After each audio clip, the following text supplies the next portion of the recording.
Hi, Dr. Tronél Hellberg from G-sential theory of music here again. And in this video, I'm going to look at the didactics of form analysis.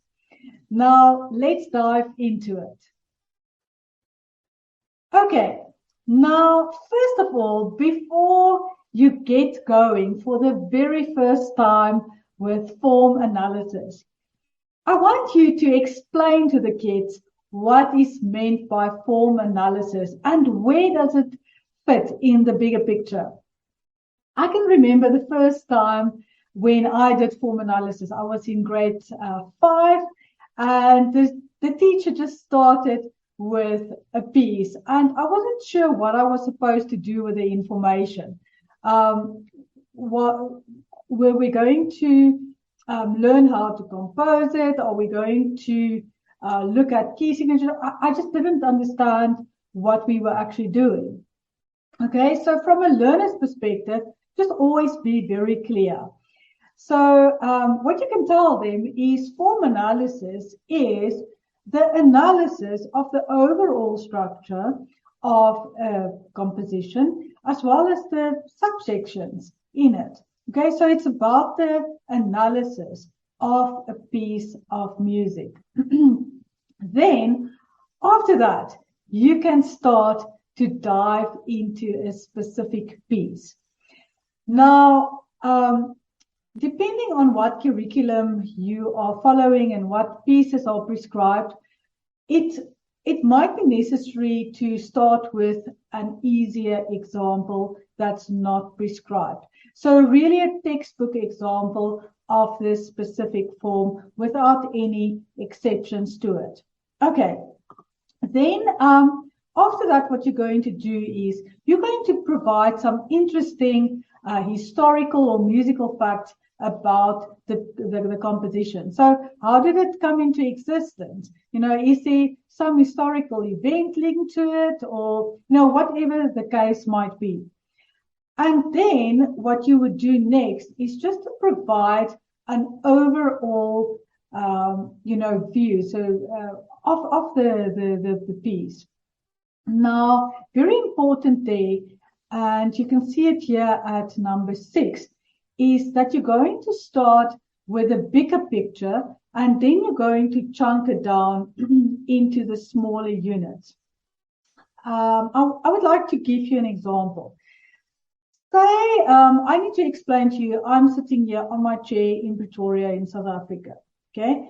Now, if you've never heard about Pretoria, you're not going to understand, you're not going to have any connection to what is Pretoria. But if I say, okay, guys, we have the globe, so you then imagine, you can immediately imagine the earth, with a blue sea and the green continent. And now we zoom in on Africa. But now we zoom in further and we go to the southern part of Africa. And yes, there's a country called South Africa. It's not just South Africa, it's a country. And South Africa is divided into different provinces. And one of these provinces is Gauteng, and Pretoria is a city in Gauteng. So now, for you who've never heard about Pretoria, know exactly where it fits in to the bigger picture. Okay, so we do exactly the same with form analysis. So we start with a piece, and then we move to the various sections within the piece, and then the periods within the section. We look at the phrases and we look at motives. Okay, so those are the basic structural units when it gets to form analysis. Then the next thing that you're going to do is you're going to explain various terms associated with a particular form. So say, for example, you took sonata form. You would first of all explain to them that it consists of 3 main sections. In other words, the exposition, the development, and the recapitulation. And then you're going to break down the exposition into the subject, the bridge, and the second subject. Okay. So you need to explain to them what's meant by all these terms. Then what I would suggest, and that's if you have time, is to actually just play the piece without the music, without the score, in other words, and see if the learners are able to identify the main sections of that particular piece. But if you don't have time, it is fine. What you can then also do is to look at the sheet of music and the sheet of music. I mean the sheet music, unless it's just a sheet of music.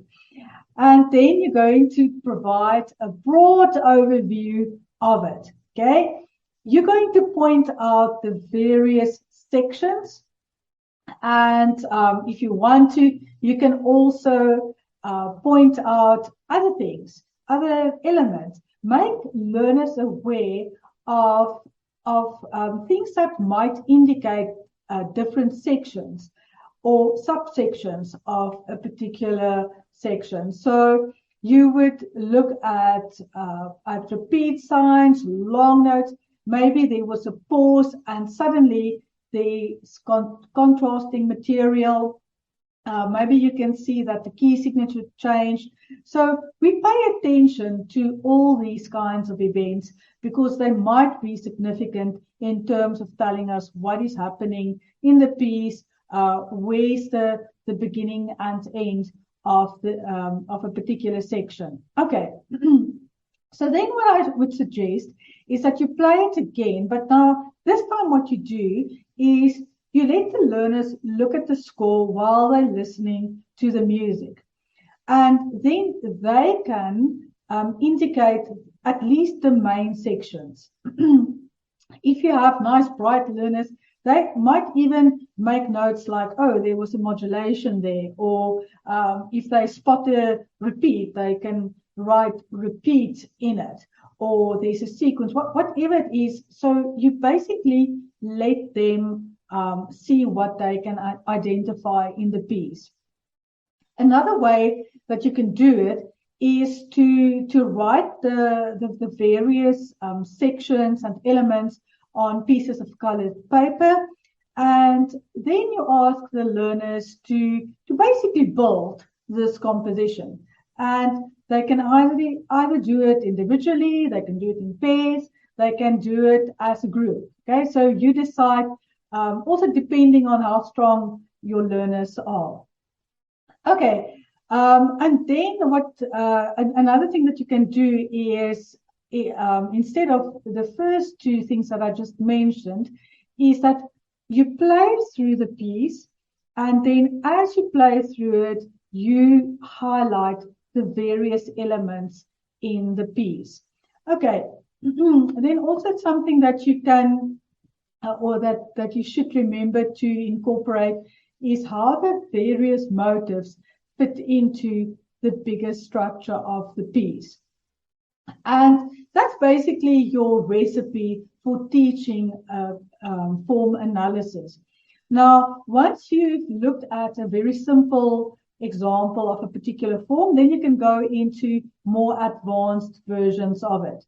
And of course, that's at number 12, which says, you basically copy and paste this method, but now with a more difficult piece.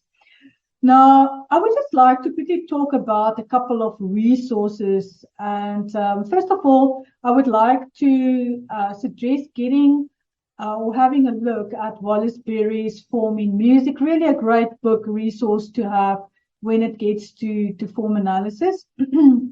Another one that's really great, very compact, but worthwhile looking at is the one by Marianne Veenstra and Marietta Brits. I'm going to look at it just now in a bit more detail, and you'll see why I would like to suggest it.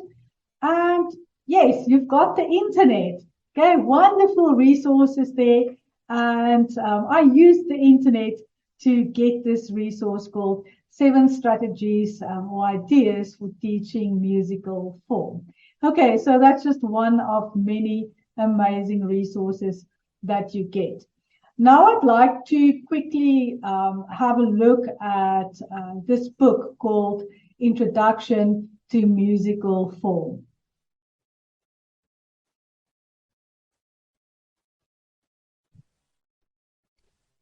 Okay, so this book was written by Marianne Veenstra and Marietta Brits. Now, just to give you a bird's eye view of what they basically cover, is they start in chapter 1 by looking at the basic structural units. In other words, the motive, the phrase, the subphrase. Then they move on to the period and the related structures in chapter 2. And then they start with the first form, which is binary form, first covering simple binary, and then they go to rounded binary. Then after that, they look at ternary form, variation, sonata form, rondo, and the fugue.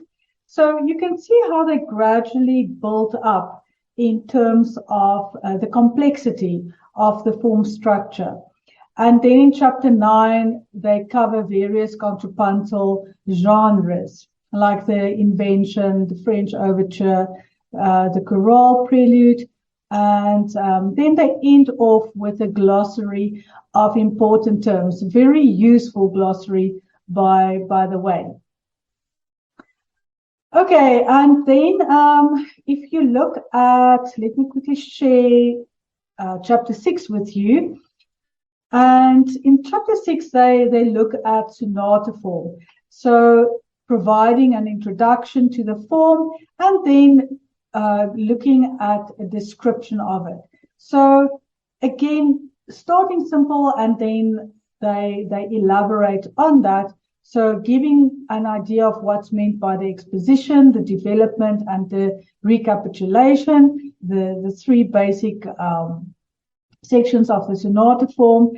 And very useful is for all of the forms, they give a diagram of the structure of the form.